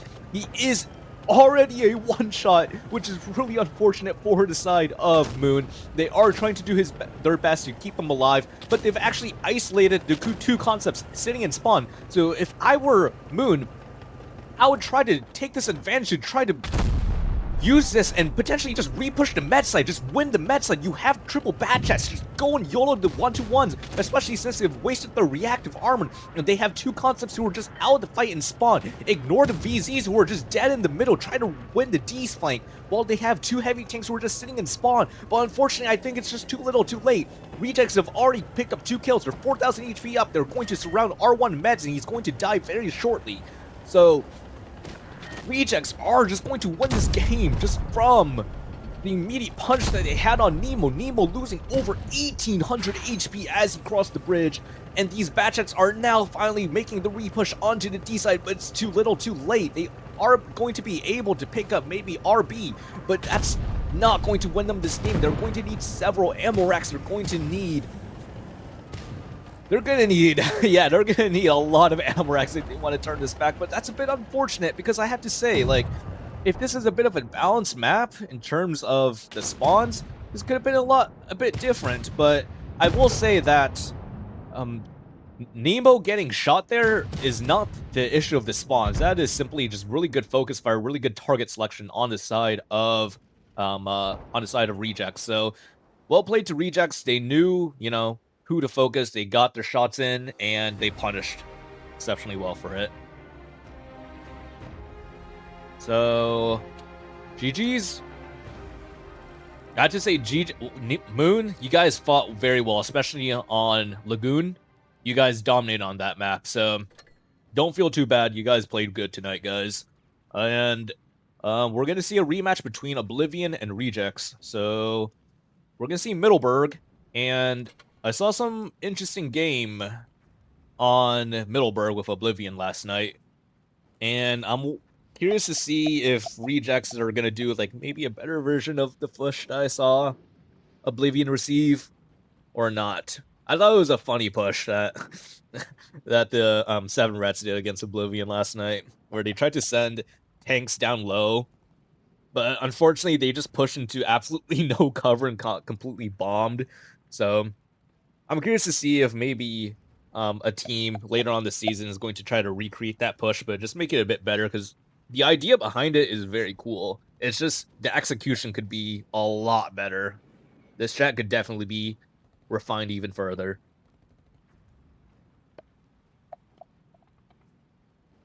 In the meantime, I'm going to exit. I'm going to go finish my ice cream, so I'll be muted for just a little bit.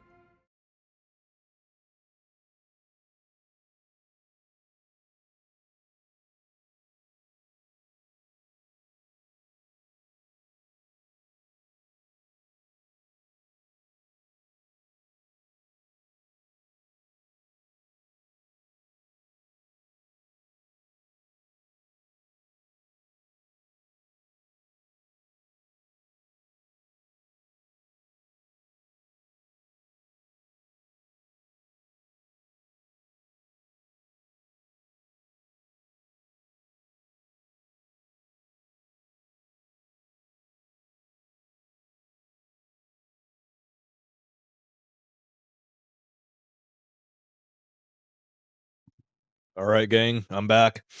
Yeah, anyways, let's see what the maps are going to be for the grand final set. Grand finals is best of 5? Oh, come on. I feel like for grand finals, especially for the 3rd stage of a PYS, it should be at the very least best of 7.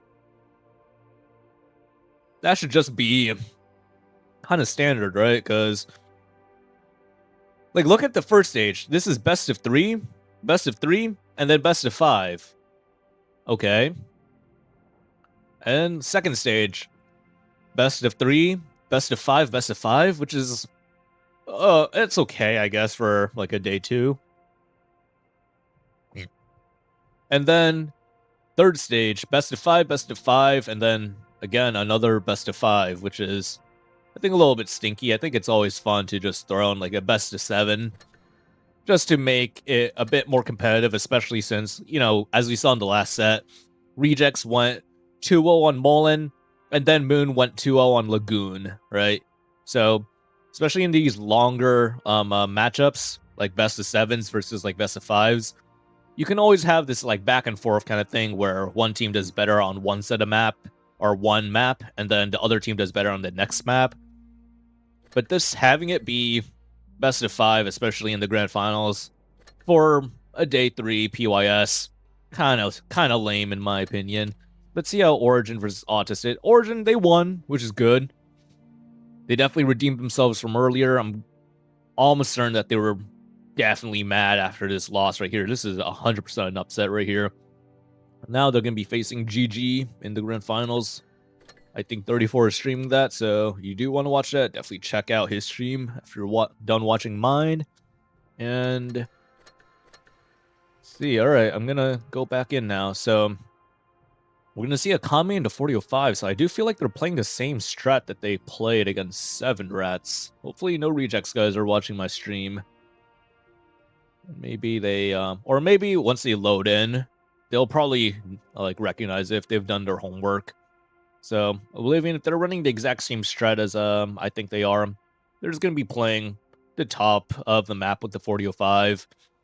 And then I'm curious to see what Rejects are going to do. So, Rejects, they do have arguably the stronger spawn for playing up top because of a certain hold down position that you can take right above A. But whether they take full advantage of that, we'll see. We'll see.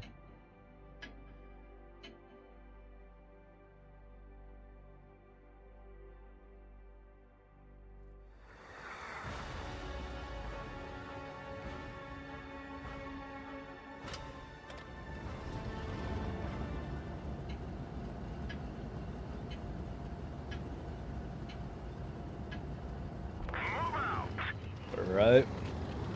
We're going to be watching the Oblivion team. And it looks like Dizzy is going for a bit of a very odd pathing. He does get shot by one blind fire. He eats another shot. He eats several shots. And it looks like Dizzy was trying to go for a bit of a punish like route for the light tank. And it does look like they did punish the light tank very much. So despite Dizzy bleeding a couple of shots of his own, the light tank was just completely chased out, completely boxed, and I think that was just definitely a worthwhile trade for the side of Oblivion. And Dizzy is going to be a potential kill target down here, but it looks like Oblivion are ready to, support him. They have a Kame in the 4005 who is kind of overlooking just not only the top, but also overlooking Dizzy. So I would argue Dizzy is going to be covered if he does get pushed. So Oblivion, they are just weighing their options. They're spotting tanks, just trying to slowly improve their position just a little bit. They do have Even Steven in the corner of town, ready to play, or ready to spot the outside lane. And we do see Loopy, who is trying to inch towards the B cap. He is going to go into B eventually. And let's see if he's able to cap this base. I'm more than certain that he will be able to cap the base. Doesn't look like rejects are going to be able to reset him. He is completely hidden from these rejects crons who are just dumping their whole clips into absolutely nothing. So Puffy is able to grab the base, is able to get out safe. And we do see Dizzy playing a bit of a rat angle, I have to say. So it's kind of just sitting in this bush, trying to spot potentially a tank that overextends to the outside lane of the town. But I don't think rejects necessarily have to play that far up. If anything, it's actually Oblivion who have to play for a cap or play for a couple kills, because rejects are up about 100 and something points, 150 points or so, or 140, or yeah, 100 something points in that range.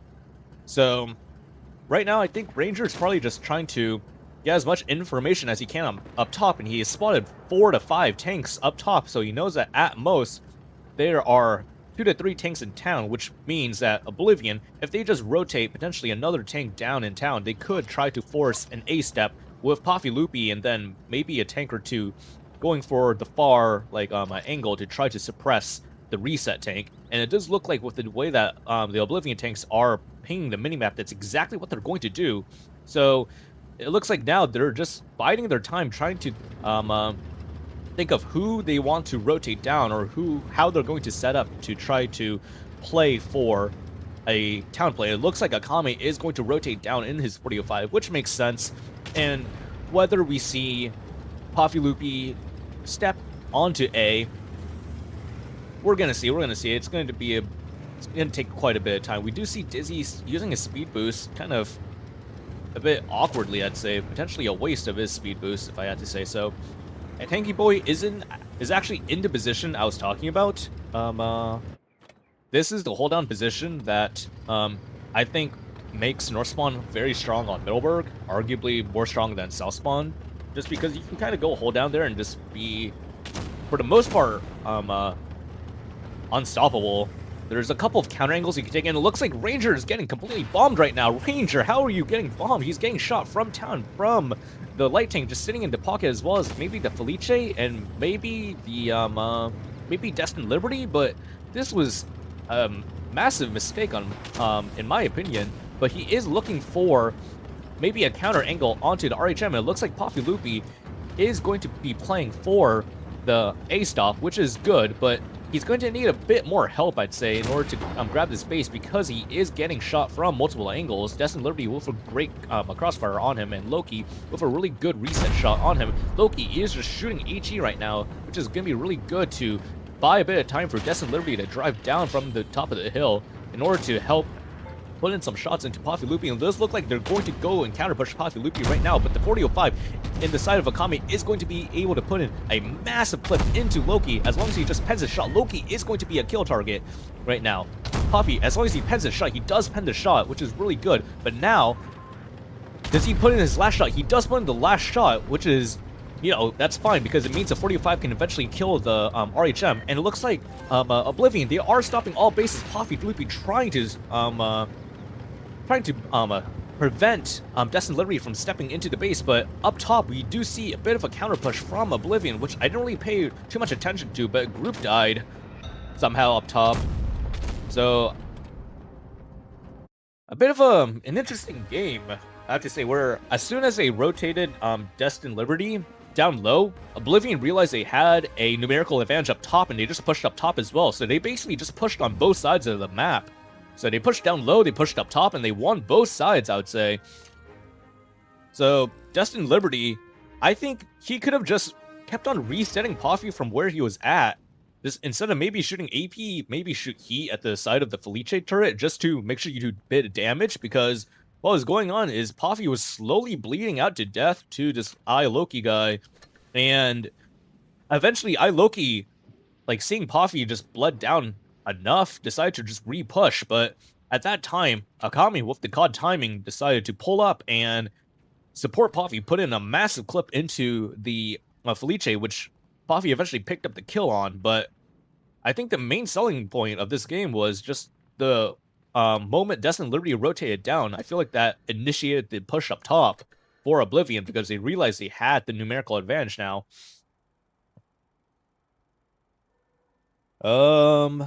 Work ethic. This loss is gonna sting for Moon. Yeah, I mean, it just kind of sucks whenever you're on a tiebreak and then you have the bad spawn for that tiebreak map. Sometimes you can make it work, sometimes not. It just really depends. But macro ice cream, yeah, oh yeah, dude. I'm putting in the Dimetize Fruity Pebbles powder into mine. It's pretty good, and then I crumble up like 2 Oreos, so I got my bit of sweet and the protein in. Isaac CRH, where's Jokers? So Jokers they are not playing this season just because there is no money involved.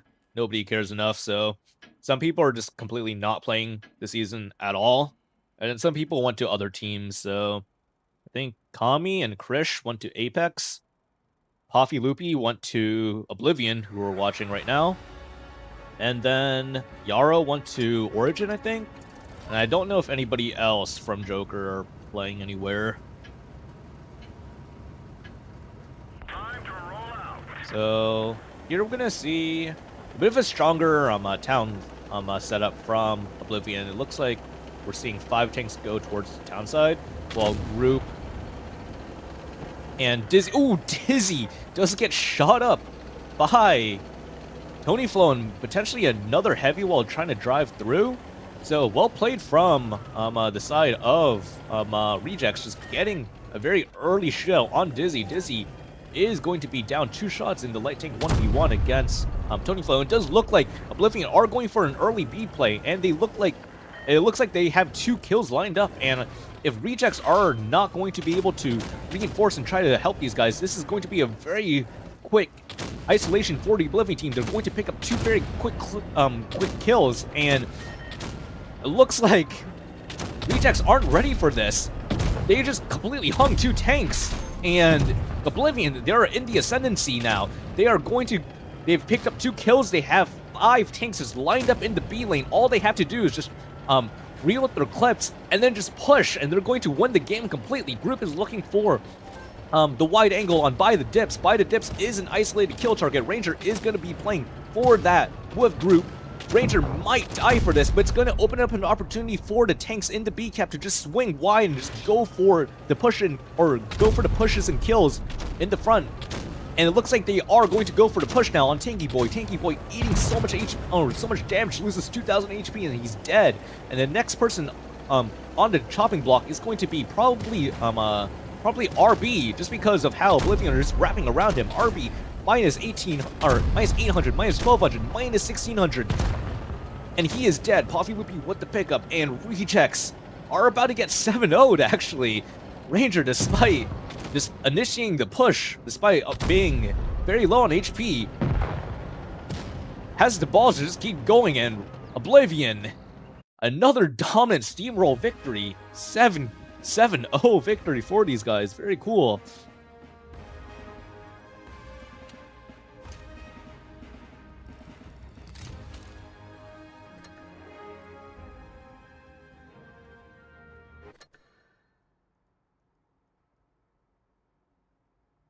Alright, and we're gonna be switching to Rockfield, so I hope Rejects are able to at least fight back a bit, take a game or maybe 2 games off Oblivion, because the way Oblivion are playing, they look unstoppable right now. They're making all the correct plays.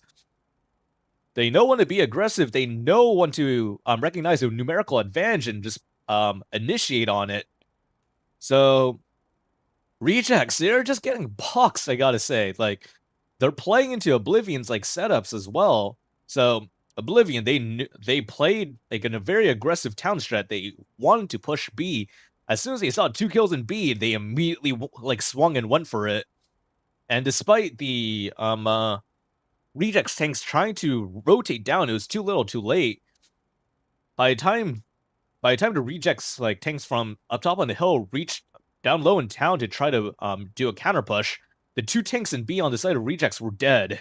So Rejects were just fighting a 5v7 as soon as Oblivion picked up, like, even, like, as soon as Oblivion they didn't even need to pick up the kills for them to win the game. As soon as they make the wrapping maneuver, that just won the game for Oblivion, I have to say, because Rejects were just way too slow to react.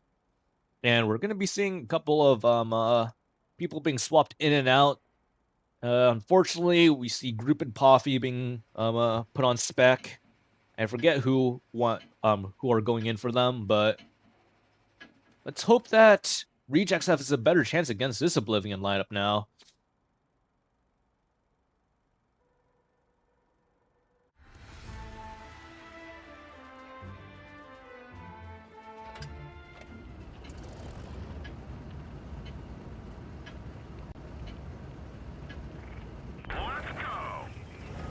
Alright, let's fly high. We're gonna see Oblivion play towards the A base, and we're gonna see Dizzy go for a bit of a spotting run, very aggressive spotting run. He's gonna spot Tony Flow. He does put a shot, and he does eat actually a shot from Bida Dips with potentially Hesh.